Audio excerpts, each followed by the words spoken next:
बिस्मिल्लाहिर्रहमानिर्रहीम। नाज़रीन, 2010 से लेकर 2015 तक पाकिस्तान क्रिकेट टीम के ऊपर बहुत बुरा वक्त रहा। स्पॉट फिक्सिंग, मैच फिक्सिंग कहाँ नहीं होती। हमारी किस्मत बुरी थी कि हमारे खिलाड़ी पकड़े गए।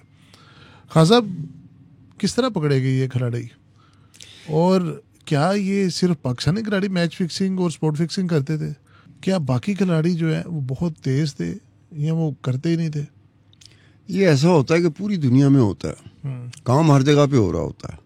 एक ही तरह का काम बहुत सारी जगहों पे हो रहा होता है। ठीक है, पर जो पकड़ा जाता है ना, बदनाम वही होता है। बिल्कुल सही। हमारी किस्मत खराब थी 2010 में, हम पकड़े गए। हम पकड़ने से मुराद ये है, हमारे खिलाड़ी पकड़े गए, रंगे हाथों पकड़े गए, जैसे कहते हैं ना कि रेड हैंडेड। यस। वो मदर मजीद के पास एक लड़का गया, वो भी लड़का ही था, न्यूज़ ऑफ द वर्ल्ड का रिपोर्टर था। वो अंडर कवर इन्वेस्टिगेशन नहीं होती, मीडिया करता है, स्ट्रिंग ऑपरेशन करता है, इस तरह का उसका था। 1,50,000 पाउंड उन्होंने ऐसे करके किया। मदर मजीद ने ऐसे किया। फिर मदर मजीद ने 3 खिलाड़ी, सलमान बट, मोहम्मद आसिफ और मोहम्मद आमिर, ऐसे ऐसे करके किया। वो सारा कुछ था कि आपने स्पॉट फिक्सिंग करनी है। और वो कैसा था कि जी 9 बॉल थी, 3 ओवरों की 9 बॉल्स थी। अब कहने का मतलब ये है, हम ये नहीं कहते कि लड़कों ने कोई गलत काम नहीं किया था। सलमान बट हो, आमिर हो, आसिफ हो, गलत काम हो गया। मदर मजीद जो था उसके पास 1,50,000 पाउंड थे, इनमें तकसीम हो गए, सज़ा भी होगी इनकी। ना सिर्फ क्रिकेट खेलने पे पाबंदी लग गई, बल्कि इनको जेल भी हो गई थी, लंबी चौड़ी जेल भी हो गई थी। और फिर खान साहब, पाकिस्तान के ऊपर शायद उससे बुरा वक्त कभी आया ही नहीं। सारी की सारी टीम डिमोरलाइज्ड। आपकी क्लब क्रिकेट, आपके जितने भी ग्रेड्स ऑफ क्रिकेट थे, सारे प्लेयर्स बैठ गए। हर बंदे को शक की नज़र से लोग देखना शुरू हो गए। और एक जो मोटिवेशन लेवल होता है ना, जिस तरह आजकल T20 वर्ल्ड कप चल रहा है, तो आपको गली मोहल्लों के अंदर क्रिकेट की ज़्यादा नज़र आना शुरू हो जाएगी। पाकिस्तान की किट पहने हुए लोग नज़र आना शुरू हो जाएंगे। Cricket just vanished after that event. वो हुआ ये था असम साहब, अगर गलतियों की तरफ जाया जाए तो बरतानिया की अदालत थी, जस्टिस कुक थे जिन्होंने ये फैसला दिया। ठीक है, बड़ा ज़बरदस्त फैसला था, हर लिहाज से ज़बरदस्त फैसला नहीं था, हर लिहाज से। अच्छा, कोई ऐसी जगह होती है जहाँ अदालत से भी गलती हो जाती है, कोई कमी कुताही रह गई उनसे। इतनी बड़ी कमी कुताही बरतानवी अदालत से एक्सपेक्ट नहीं कर सकता। तो आप ये कह रहे हैं कि दोनों को, तीनों को जो सजा हुई वो ठीक नहीं हुई? एक लिहाज से ठीक थी। अगर इस पहलू को देखा जाए तो फिर वो जो सजा मिली थी ना, उस पे थोड़ा सा डाउट होना शुरू हो जाता है। पूरी तरह डाउट नहीं होगा, थोड़ा सा डाउट होगा। क्लियर करे।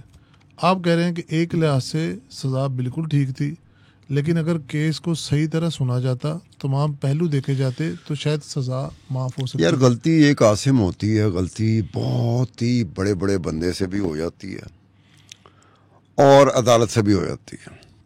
हुआ ये था, जो उसमें सबसे बड़ी गलती जो थी, जो ये बात कौन समझेगा या किसने समझी, जो या तो भुकिया था या सट्टेबाजी की दुनिया को जानता था या मैच फिक्सिंग और स्पॉट फिक्सिंग को जानता था, उनकी नज़र में ये था कि बहुत बड़ा फ्लॉ रह गया था उस अदालत के उस फैसले में, बरतानिया की अदालत के उस फैसले में, जिसको मैं सलमान बट, मोहम्मद आसिफ और मोहम्मद आमिर को और मदर मजीद को सजा हो गई थी। हाँ साहब, उसमें तो बहुत तगड़े वकील हायर किए गए थे, बड़ी तगड़ी वकील हायर किए गए थे। हुआ ये था कि जी क्रिकेट की दुनिया में, बुकियों की दुनिया में, सट्टेबाजी की दुनिया में कोई एक भी ऐसा बुकिया नहीं है जो 9 बॉल पे आपकी बैटिंग को, सट्टेबाजी को एक्सेप्ट कर ले। ओके। अब ये अजीब सी बात थी कि यार 9 मैच नहीं, मैच के ऊपर बैटिंग नहीं हुई कि सट्टेबाजी हो रही मैच पे, ठीक है, हो रही होती है कि ये हारेगा ये जीतेगा। वो किस पे हुई? 1,50,000 पाउंड उस वक्त मेरे ख्याल में 5 करोड़ से ऊपर बनते थे Pakistani rupees. Legal book maker हो, बरतानिया में लीगल बुक मेकर होते हैं, उनको ले लें आप, या इंडिया में या दुबई में या पाकिस्तान में जो इलीगल बुक मेकर बुकिया बैठा हुआ है, जी जी, कोई भी 1,50,000 पाउंड 9 बॉल के ऊपर बैटिंग आपकी एक्सेप्ट ही नहीं करेगा। मुझे कोई एक बुकिया निकाल के दिखा दें। बुकिया ने बहुत बड़ा बोर्ड लगा लेना कि मुझे वो समझा हुआ है कि तू आ गया मेरे पास कि जी तीसरी ओवर है, तीसरी ओवर का तीसरा गेंद है जी, 6वीं ओवर है, इसका 5वां बॉल है जी, फलाना ओवर है, इसका आखिरी बॉल है। और मैं कहूँगा भाईजान बुकिया, मैं बुकिया, चाहे वो इंग्लैंड का बुकिया हो या पाकिस्तान, इंडिया और दुबई का बुकिया हो, हाथ जोड़ के उसको पंटर को कहेगा मुझे क्या तुम लोगों ने वो समझा हुआ। इतना ही मैं बेवकूफ़ हूँ कि मुझे पता ही नहीं कि तू कितना स्पेसिफिक हो के मेरे पास बैटिंग करने आ रहा है। 1,50,000 पाउंड, मैं पागल हूँ क्या? मुझे बुक मैनेजमेंट नहीं आती? ये एक ऐसा पॉइंट था जिस पे अदालत ने भी इसको रेफर किया था सो कॉल्ड कंसर्न क्वार्टर्स को कि जी 9 बॉल पे बैटिंग होती है कि नहीं हो सकती।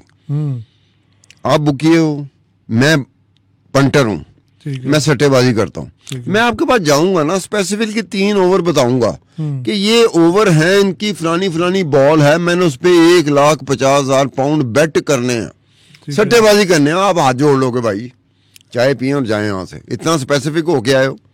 हाँ साहब, बुक के अंदर तो चलता ही ऐसे है। नो, क्या होता फिर? नो वे एट ऑल, ये नहीं चलता। 9 बॉल पे नहीं चलता। आप पूरे का पूरा मैच है, मैच शुरू हुआ ना, 2 टीमें थी, मध्य मुकाबले टीम अगर एक बहुत मजबूत है, एक बहुत कमजोर है, तो ऑब्वियस बात है जो बहुत मजबूत होगी उसका बहुत ज्यादा कम भाव होगा। हाँ, सही है। जो कमजोर होगी उसका बहुत ज्यादा भाव होगा। ठीक है। अब बीच में जाके मैच बदल रहा होता है। ये T20 में, वनडे में मैच बदल रहा होता है, सम टाइम बदल जाता है, पोजीशन एक टीम की मजबूत होना शुरू हो जाती है, फिर सट्टेबाजों का रुझान उस टीम पर हो जाता है, फिर अपने यहाँ जो बैटिंग होती है, जो सट्टेबाजी होती है, वो बदल रहे होते हैं। मैं इंडिया पाकिस्तान है, इंडिया पाकिस्तान का अगर पूरे का पूरा मैच जितने भी घंटों पर हो, चाहे T20 है या वनडे है, उस दौरान आप देखें जो सट्टेबाज होता है ना, वो ये नहीं कि वो पाकिस्तान के ऊपर बैटिंग करी जा रहा है या इंडिया के ऊपर बैटिंग करी जा रहा है, वो ऐसे नहीं होगा, वो बदल रहा होता है। वो देख रहा है इस वक्त इंडिया की पोजीशन मजबूत हो गई है, तो वो इंडिया की तरफ अपनी बैटिंग शिफ्ट कर देगा। फिर वो देखेगा मेरी हार इतनी है, जीत इतनी है, उसके बाद पाकिस्तान बैटिंग साइड मजबूत हो गई, तो उसे अपनी बैटिंग सट्टेबाजी जो है वो वॉल्यूम शिफ्ट करना, वो ठीक हो गया। लेकिन हाँ साहब, जो लेकिन 9 बॉल पे नहीं हो सकती। इसको स्पॉट फिक्सिंग आ गया। नहीं, स्पॉट फिक्सिंग में बेशुमार और चीजें आती हैं। लाइक यार एक जमाने में ये था कि वाइड बॉल, हाँ, बाद में वाइड बॉल पे बैटिंग सट्टेबाजी बुकमेकरों ने लेनी छोड़ दी थी। अच्छा, उन्होंने कहा कि ये एक बंदा है, बॉलर है, उसके साथ सारा तय हुआ है कि आप ये बॉल वाइड बॉल करोगे। वाइड बॉल कर दी उसने। उन्होंने कहा यार हमें इतना ही समझा हुआ, तो वाइड बॉल होगी, 9 बॉल होगी, बाकी होता है कि इस ओवर में मैच स्कोर कितना होगा। चौके देखते हैं आप, चौके लग रहे हैं तो आप कहते हैं 20 होगा, 25 होगा, 15 होगा, 30 होगा।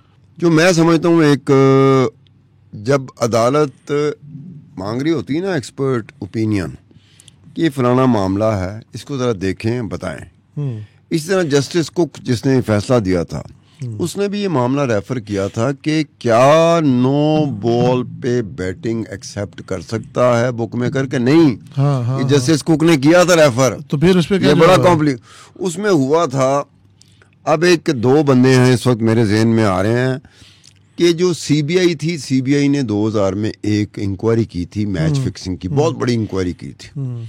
उसके बाद सीबीआई का जो रिटायर्ड हो जाता था ना, सीबीआई का अफसर रिटायर हो जाता था, उसकी डिमांड बहुत होती थी, खास तौर पे आईसीसी का जो इंटरनेशनल क्रिकेट काउंसिल है, उसकी जो एंटी करप्शन यूनिट होता है ना, उसमें नौकरी के लिए। ठीक है। तो उस वक्त भी एक सीबीआई का अफसर था जो रिटायर होके, जिसको आईसीसी ने अपने एंटी करप्शन यूनिट में रख लिया था। ठीक है। रवि स्वामी उसका नाम था। वो अपनी मुकद्दस लड़की कह रही थी जी वो स्वामी नहीं है, वो स्वामी नहीं है, स्वानी है। अब वो स्वामी था या स्वानी था, रवि स्वामी। तो वो उससे इस काम पे मामूर किया गया, अदालत ने मामूर किया। ठीक है। कि ये पता कराओ कि 9 बॉल पे बुकिया बैटिंग सट्टेबाजी एक्सेप्ट कर सकता है कि नहीं कर सकता। फिर उसने आगे कहा कि जी 40,000 पाउंड और 50,000 पाउंड तक एक्सेप्ट कर सकता है। हालांकि दुनिया में इस तरह का कोई कॉन्सेप्ट मौजूद ही नहीं है। आज भी आप किसी बुकिए के पास चले जाएं, आप सिंपल ये बात थी कि जस्टिस कुक को ये करना चाहिए था कि बुक मेकर जो लीगल बुक मेकर है, इलीगल बुक मेकर तो जाएगा ही नहीं। अगर मैं इलीगल बुक मेकर हूं, मैं तो आपको कहूंगा ही नहीं कि मैं बुकिया हूं। बात समझ रहे ना? लीगल बुक मेकर कहता ना, हाँ, तो जस्टिस कुक को चाहिए था इंग्लैंड के जो लीगल बुक मेकर थे उनको बुलाया, कहता कि जनाब ये 9 बॉल पे बैटिंग का एक्सेप्ट करना बुकिए का, हाँ जी, वो बताया जाए। अब कहने का मतलब ये है कि ये नहीं हुआ। वो रवि स्वामी साहब जो सीबीआई इंडिया के थे, वो एंटी करप्शन यूनिट के इंचार्ज थे आईसीसी के, जज साहब ने उनसे, वो भी मुशावरत देने वालों में से थे, उन्होंने मुशावरत दी कि ये बैटिंग हो सकती है, बुक मेकर इस सट्टेबाजी को एक्सेप्ट कर सकता है। अब ये बात एक ऐसी बात थी जो फ्लॉ उस फैसले में रह गया कि आपको ये वंस फॉर ऑल, आम बंदे को तो नहीं पता, ले मैन को नहीं पता होता, जो सट्टेबाजी में होता है सट्टेबाज, जो सट्टेबाजी को एक्सेप्ट करता है बुकिया, ये वो दुनिया होती है जो इन चीजों को जानती है। आम बंदा जो ले मैन होता है उसको नहीं पता होता। वो आप ये कह रहे हैं कि जिस जज ने ये केस सुनाया वो केस गलत बुनियाद के ऊपर, गलत शवाहिद के ऊपर सुनाया? नहीं, इसके दो हिस्से हैं। एक तो ये कि न्यूज़ ऑफ द वर्ल्ड का रिपोर्टर जाके इस तरह करके 1,50,000 पाउंड रखता है, मज़र मजीद उसे एक्सेप्ट कर लेता है, मज़र मजीद फिर अपने जो ये 3 प्लेयर थे इनके साथ मिलता है। यहाँ तक बात ठीक है। आगे जाके कि ये जब वो 9 बॉल कर रहे थे, 9 बॉल, तो 9 बॉल का फायदा किसको हो रहा था? न्यूज़ ऑफ द वर्ल्ड को हो रहा था या इसको होना था जिन्होंने आगे जाके उन पैसों को लगाना था, या फिर 1,50,000 पाउंड जो था वो इनका रिवॉर्ड था कि इन्होंने बता दिया कि ये 3 ओवर होंगे, इन 3 ओवरों में ये 3 गेंदें होंगी जो 9 बॉल होंगी। तो बेनिफिशियरी कौन था? मैं वही अब ये जजमेंट में ये है कि बेनिफिशियरी जजमेंट में पंटर्स को बना रहे हैं जो सट्टेबाज है, और सट्टेबाज नहीं लगाते, नहीं, सट्टेबाज को आइडेंटिफाई नहीं किया गया। हाँ, ये एक ऐसा फैसला था कि बेनिफिट हुआ सट्टेबाज को। तो सट्टेबाज कौन था? खान साहब वही आप वाली बात कि सट्टेबाज हमेशा उस चीज के ऊपर सट्टा लगाता है, उस चीज पे जुआ लगाता है, उस चीज पे बैटिंग करता है जिसके ऊपर प्रोबेबिलिटी हो एटलीस्ट 50-50, 40-60। जहां पर आप इस तरह की सिचुएशन में आ जाएं कि तीसरे ओवर की तीसरी गेंद, छठे की दूसरी बॉल, तो इट मीन्स कि वो तो आप 100% प्रोबेबिलिटी के साथ आ रहे हैं, और उसको पता होता है कि ये बंदा प्लेयर के साथ फिक्स करके आया है और वो पैसे बेसिकली लूट रहा है उस बुक मेकर से, तो कोई भी बुक मेकर इसकी इजाजत नहीं देता। तो ये अदालत को नहीं पता चला कि इतनी, अदालत ने देखो ना, ये पॉइंट रहे। अब ये बात है, जब इस केस का फैसला आता है तो जो केस के फैसले के जो मुल्ज़म होते हैं, जिनको जेल होती है, जिनको सजा होती है, अदालत उनसे कॉस्ट ऑफ प्रोसिक्यूशन का भी लगाती है, उसके कॉस्ट ऑफ प्रोसिक्यूशन ही मांगती है। ठीक है, तो 1,05,000 पाउंड तो कॉस्ट ऑफ प्रोसिक्यूशन थी जो इन प्लेयरों को देनी पड़ी। ठीक है, क्योंकि ये अदालत ने लगाया ना कि जनाब आपकी वजह से एडा लंबा चौड़ा खर्चा हो गया, अदालत को प्रोसिक्यूशन का इतना लंबा चौड़ा खर्चा हो गया, आप केस हार गए हो, आपने कॉस्ट ऑफ प्रोसिक्यूशन तुम्हारी जिम्मेदारी की, तुसी भरोगे। तो 1,05,000 पाउंड वो कॉस्ट ऑफ प्रोसिक्यूशन में चले गए। तो इन लड़कों ने कमाए क्या? ये तो वैसे से जाती हुई नहीं कहने नहीं, पहले ये हुआ कि भाई आप एक्सेप्ट ही ना करते। अब मजर मजीद है, मजर मजीद का पता है जितने का घर लंदन में था, 1 मिलियन पाउंड का, पुरानी बात होगी मुझे अब याद नहीं, 1 मिलियन पाउंड का था कि 2 मिलियन पाउंड का था, उसके घर से ज्यादा उस पर कर्जा चढ़ा हुआ था। मतलब 2 मिलियन पाउंड का मदर मजीद का घर था, तो 4 मिलियन पाउंड उस पर कर्जा चढ़ा हुआ था। ठीक है। अब ये वो चीज कैसे इस्तेमाल कर रहा था मदर मजीद? वो ऐसे इस्तेमाल कर रहा था कि ये चीज मैं शो करूंगा मैच फिक्सर को कि पाकिस्तान के 3 खिलाड़ी मेरे कंट्रोल में हैं, जो काम लेना होगा मुझे बता देना, जो मैं जब भी मैच फिक्स करना होगा मुझे बता देना, हम मैच फिक्स कर सकेंगे। ठीक है। जब मैच फिक्सर ये चीज को देखता है तो उसको कंफर्म हो जाता है कि वाकई यार ये 3 जो खिलाड़ी हैं पाकिस्तानी खिलाड़ी, ये तो मजर मजीद के कहने पे हैं कि उसे मदर मजीद ने कहना था कि ये फलाना ओवर होगा, उसकी फलानी बॉल 9 बॉल होगी, फलाना ओवर होगा फलाना। जब वो देखते कि फलाने ओवर में जो जो ओवर कहे थे मदर मजीद ने, जो जो गेंदें मदर मजीद ने कही थी सारी 9 बॉल हुई हैं, तो उनको एतबार आया था।